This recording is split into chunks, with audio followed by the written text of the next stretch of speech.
Welcome to this edition of the News Bulletin. In the headlines today, RSP committed to making environment-friendly steel.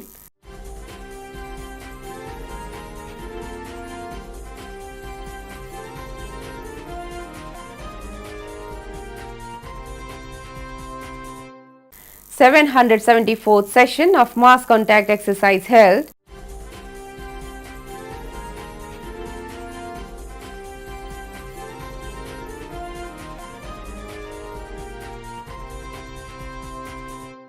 And interaction session for the awardees under Shrujani scheme held. Now the news in detail. With the objective of making steel in harmony with nature, Rourkela Steel Plant is taking numerous steps in recycling of waste, adopting environment-friendly technologies and spreading the green cover. To keep the ambient air pollution free, the steel plant has installed various air pollution control equipments like electrostatic precipitators, bag houses, dust suppression systems, dry fog dust suppression systems and wet fog dust suppression systems. Use of good quality raw materials, adopting standard operating practices and standard maintenance practices and regular maintenance of pollution control equipment have contributed towards maintaining a clean atmosphere both inside and outside Rourkela Steel Plant. The ambient air quality, stack emission and wastewater of Rourkela Steel City is monitored online continuously and is well within the statutory norms. The industrial as well as domestic effluent is treated effectively before being discharged to the rivers. It has installed and commissioned a comprehensive effluent treatment system at hot rolling mill pump house for treatment of backwash water generated from the operation of rapid sand filters. The water after treatment is recycled back to the system. RSP is the first SAIL unit to install the continuous effluent quality monitoring systems at various wastewater treatment units and treated effluent discharge points. The data is uplinked with the servers of State Pollution Control Board, SPCB, Government of Odisha and Central Pollution Control Board, Government of India.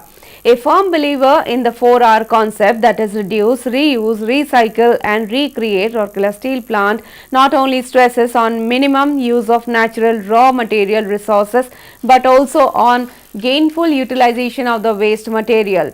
At present, the steel plant is selling 100% of blast furnace slag to cement manufacturing units.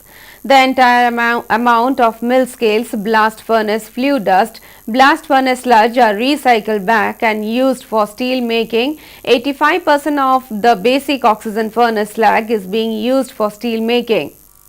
To create a carbon sink, the steel plant has so far planted 43.4 lakhs trees and developed 40 beautiful gardens and parks both inside the plant premises and in the steel township. To develop an effective tree plantation program, RSP has undertaken a project Biosequestration of Carbon Through Plantation with Tropical Forest Research Institute, Jabalpur. This project will reveal the species of trees to be planted which can sequester maximum quantity of carbon dioxide. It is noteworthy that RSP is making continual efforts to manage the environment in an effective and efficient manner. A case in point is Interplant 1. Here, in order to control the pollution, RSP adopted a two-pronged approach. The steel plant effected technological improvement in the sinter making process and also replaced the old pollution control equipment with state-of-the-art equipment, keeping the even more challenging requirements of the future in mind.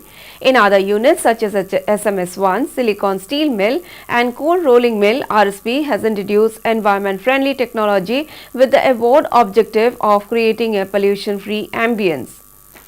The 774th mass contact exercise on the topic Planning for Turnaround and Transformation by Galvanizing Inner Strength was held at the Gopabandhu Auditorium on 22nd November. Mr. P.K. Mohanty, GM in charge Mills and Auxiliaries, chaired the session.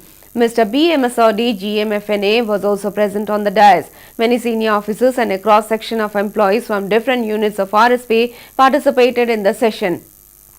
Addressing the gathering, Mr. P.K. Mohanty commended the efforts of RSP Collective in making RSP the best operating unit of SAIL.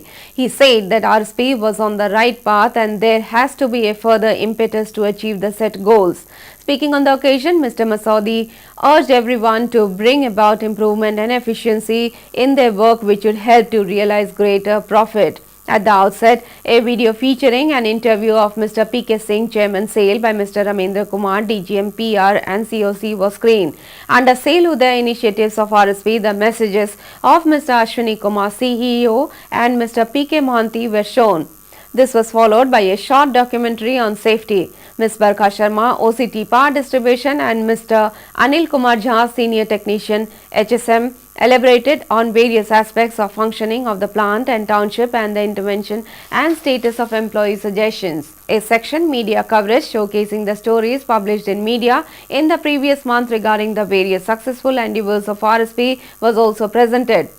As a part of Project Daksha, Mr. D. Mahapatra, AGM, Mr. B.K. Sahu, Master Technician of Silicon Steel Mills, presented details about a cost-saving, innovative job executed in the department. Later, during the interaction session, employees gave suggestions pertaining to production, productivity and maintenance issues. Ms. Samita Mishra, Senior Instructor, HRD, coordinated the session, which ended with a Sankalp, a pledge-taking ceremony. An interaction session for the awardees of the Shrujani scheme of Rourkela Steel Plant RSP was conducted on 28th November in the ED Works Conference Hall. 18 employees who had received top Shrujani awards in the previous years and executives coordinating Shrujani matters in various departments participated in the interaction. Mr. Subhendra Das, ED Works, presided over the program.